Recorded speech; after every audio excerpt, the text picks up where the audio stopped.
ये खबर पारुल यूनिवर्सिटी द्वारा प्रस्तुत की गई है। साल्ट लेक स्टेडियम से आखिरकार ममता बनर्जी की बनाई फुटबॉल मूर्ति को हटा दिया गया है। खेल मंत्री ने इस मूर्ति को भद्दी, बेतुकी और पूरी तरह से निरर्थक करार दिया है। मंत्री का दावा है कि इस मूर्ति के लगते ही टीएमसी सरकार के बुरे दिन शुरू हो गए थे। अब बिस्वा बांग्ला लोगों की जगह हर सरकारी प्रतिष्ठान पर अशोक चिन्ह लगाया जाएगा।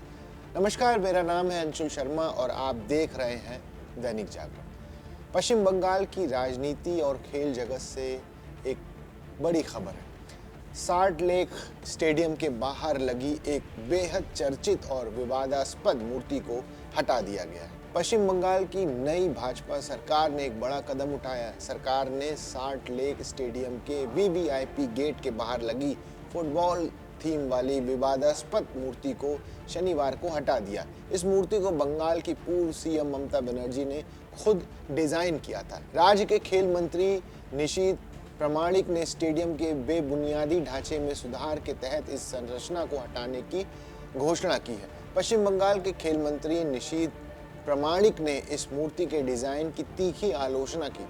उन्होंने इस मूर्ति को भद्दा, बेतुका और निरर्थक बताया। मीडिया से बात करते हुए खेल मंत्री ने 17 मई को इस इंडियन सुपर लीग के कोलकाता डर्बी मैच के बाद इस संरचना की कमियों को उजागर किया। आपको बता दें कि ये मैच मोहन बगान सुपर जॉइंट और ईस्ट बंगाल एफसी के बीच हुआ था, जो 1-1 से ड्रॉ रहा था। इस मैच के बाद मंत्री ने कहा कि इस मूर्ति में सुंदरता की भारी कमी थी। खेल मंत्री निशीथ प्रामाणिक ने पत्रकारों से बातचीत में मूर्ति के स्वरूप पर कड़े सवाल खड़े किए। उन्होंने कहा कि ऐसी भद्दी दिखने वाली मूर्ति जिसके धड़ से 2 पैर कटे हुए हो और उसके ऊपर एक फुटबॉल हो, इसका क्या मतलब है? ये मूर्ति देखने में भी सुंदर नहीं लगती है। यही वजह है कि सरकार इस निरर्थक और बेतुकी संरचना को अब और नहीं रखेगी और इसलिए इसे वहां से हटा दिया गया है। अगर इस मूर्ति के इतिहास की बात करें तो इसे फीफा अंडर 17 विश्व कप से पहले साल 2017 में साल्ट लेक स्टेडियम के वीवीआईपी गेट के पास स्थापित किया गया था।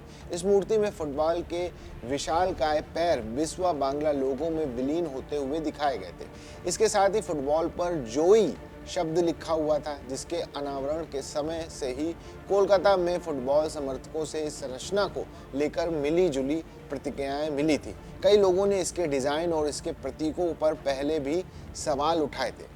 खेल मंत्री प्रामाणिक ने मूर्ति को हटाने के साथ साथ पूर्व टीएमसी सरकार के पतन से जोड़ते हुए एक बड़ी राजनीतिक टिप्पणी भी कर दी है। उन्होंने कहा है कि मुझे लगता है कि इस प्रतिमा की स्थापना के बाद ही पिछली सरकार के बुरे दिन शुरू हो चुके थे। इसके बाद मैसी विवाद हुआ और आखिरकार सरकार सत्ता से गिर गई। इसके साथ ही खेल मंत्री ने सरकार की आगे की योजना को भी साफ किया है। उन्होंने स्पष्ट शब्दों में कहा है कि अब स्टेडियम सहित सभी सरकारी प्रतिष्ठानों से बिस्वा बांग्ला लोगों को पूरी तरह से हटा दिया जाएगा। इस लोगों की जगह अब हर जगह देश का गौरव अशोक चिन्ह लगाया जाएगा। तो साल्ट लेक स्टेडियम से ममता बनर्जी की डिजाइन की गई मूर्ति को हटाने और बिस्वा बांग्ला लोगों की जगह अशोक चिन्ह लगाने के इस फैसले पर आपकी क्या राय है, हमें कमेंट सेक्शन में ज़रूर बताइएगा। वीडियो को लाइक और शेयर करना ना भूलें। देश और दुनिया की बाकी खबरों के लिए देखते रहिए दैनिक जागरण।